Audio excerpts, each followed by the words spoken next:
नमस्कार मित्रांनो, इन्व्हेस्टमेंट माहिती यूट्यूब चॅनलवर तुमच्या सगळ्यांचे स्वागत आहे. तर मित्रांनो, आजच्या व्हिडिओमध्ये आपण मल्टिपल शेअरच्या लेटेस्ट अपडेट आणि लेटेस्ट न्यूजबद्दल बोलणार आहोत. तर चला व्हिडिओ स्टार्ट करूया. तर सगळ्यात पहिले बोलूया डेटा पॅटर्न्सबद्दल. तर मित्रांनो, data patterns share surge as strong order book offset margin pressure. तर चला अपडेटला डिटेलमध्ये समजून घेऊया.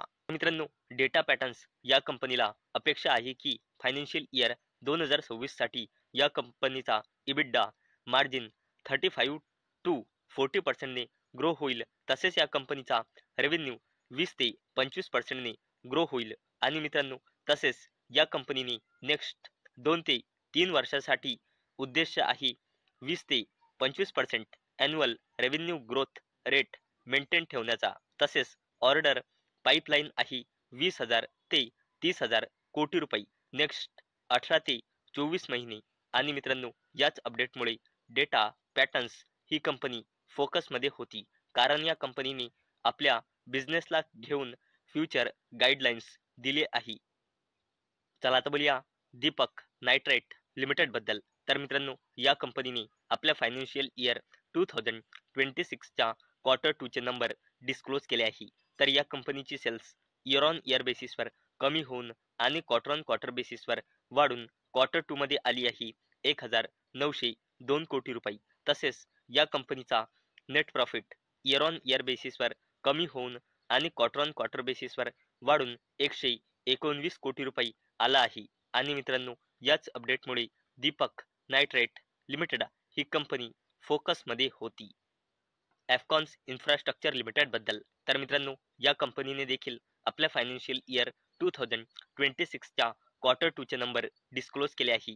आणि जर आपण या कंपनीची कन्सॉलिडेटेड नंबर बघितले तर कंपनीची सेल्स इयर ऑन इयर बेसिसवर मार्जिनली वाढून आणि क्वार्टर ऑन क्वार्टर बेसिसवर कमी होऊन क्वार्टर 2 मध्ये आली आहे 2,988 कोटी रुपये.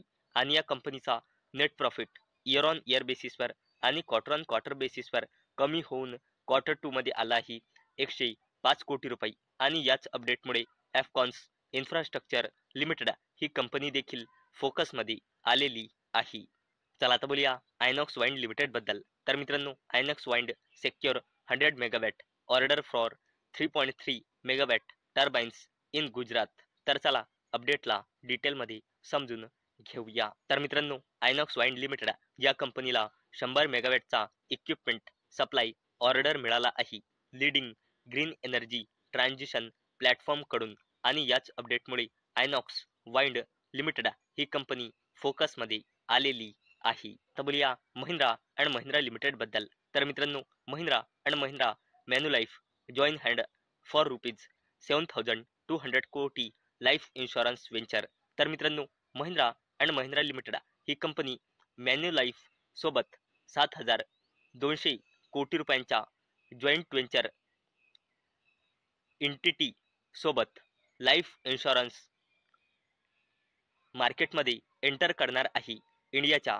आणि मित्रांनो, याच अपडेटमुळे आज महिंद्रा अँड महिंद्रा लिमिटेड ही कंपनी फोकसमध्ये होती, कारण या कंपनीने इंडियाच्या लाईफ इन्शुरन्स मार्केटमध्ये एंट्री करण्याची घोषणा केली आहे मॅन्युलाइफ सोबत जॉईंट वेंचरमध्ये. चला आता बोलूया कोचिन शिपयार्ड लिमिटेड बद्दल. तर मित्रांनो, या कंपनीने देखील आपल्या फायनान्शियल इयर 2026च्या क्वार्टर 2 चे नंबर डिस्क्लोज केले आहे.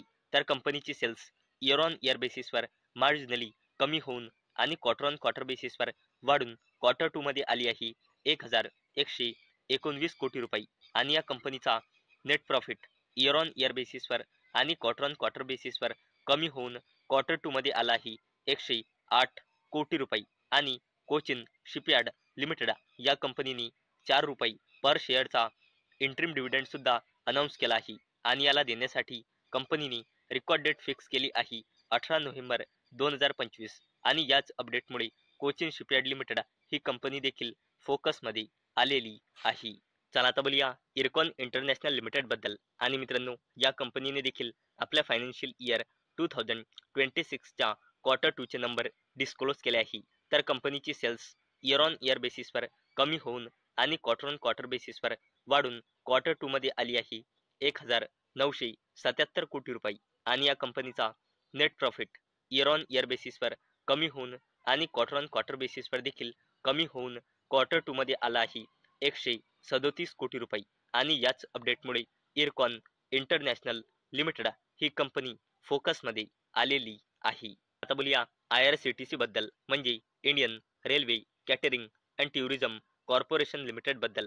आणि मित्रांनो या कंपनीने देखील आपल्या फायनान्शियल इयर 2026च्या क्वार्टर 2 चे नंबर डिस्क्लोज केले आहे. आणि मित्रांनो या कंपनीची सेल्स इयर ऑन इयर बेसिसवर वाढून आणि क्वार्टर ऑन क्वार्टर बेसिसवर मार्जिनली कमी होऊन क्वार्टर 2 मध्ये आली आहे 1146 कोटी रुपये आणि याचा net profit year on year बेसिसवर आणि क्वार्टर ऑन क्वार्टर बेसिसवर बोथ केसमध्ये वाढून क्वार्टर 2 मध्ये आला आहे 342 कोटी रुपये आणि Indian railway catering and tourism corporation limited या कंपनीने 5 रुपये पर शेअरचा इंटरिम डिव्हिडंड अनाऊन्स केला आहे आणि याला देण्यासाठी कंपनीने रेकॉर्ड डेट फिक्स केली आहे 21 नोव्हेंबर 2025. आणि याच अपडेटमुळे IRCTC म्हणजे Indian railway catering and tourism corporation limited ही कंपनी याच अपडेटमुळे फोकसमध्ये आलेली आहे. चला आता बोलूया टाटा ग्रुपच्या दिग्गज company Tata power company limited बद्दल. तर मित्रांनो Tata power targets data center as new growth engine aims 100% clean energy supply by 2030 CEO Pravir Sinha. तर मित्रांनो टाटा पॉवर कंपनी लिमिटेड ही कंपनी न्यू ग्रोथ इंजिन म्हणजे फ्युचर ओरिएंटेड बिझनेस म्हणून डेटा सेंटर या बिझनेसला टार्गेट करणार आहे आणि 2030 पर्यंत 100% क्लीन एनर्जी सप्लाय चे उद्दिष्ट म्हणजे एम ठेवत आहे. आणि मित्रांनो असे स्वतः टाटा पॉवर कंपनी लिमिटेडच्या CEO प्रवीर सिन्हा यांनी म्हटले आहे. आणि मित्रांनो याच अपडेटमुळे टाटा पॉवर कंपनी लिमिटेड ही कंपनी फोकसमध्ये आलेली आहे. तर मित्रांनो मला अपेक्षा आहे आजचा आपला व्हिडिओ तुम्हाला इन्फॉर्मेटिव्ह वाटला असेल. तर मित्रांनो जर तुम्हाला हा व्हिडिओ इन्फॉर्मेटिव्ह वाटला असेल तर या व्हिडिओला लाईक करा आणि चॅनलला सबस्क्राईब करा. आणि मित्रांनो हा व्हिडिओ फक्त आणि फक्त एज्युकेशन पर्पजसाठी बनवलेला आहे. माझ्याकडून काहीही रेकमेंडेशन नाही की तुम्ही या स्टॉक्सना बाय करा, सेल करा किंवा होल्ड करा. तर चला भेटूया नेक्स्ट व्हिडिओमध्ये. तोपर्यंत टाटा बाय बाय.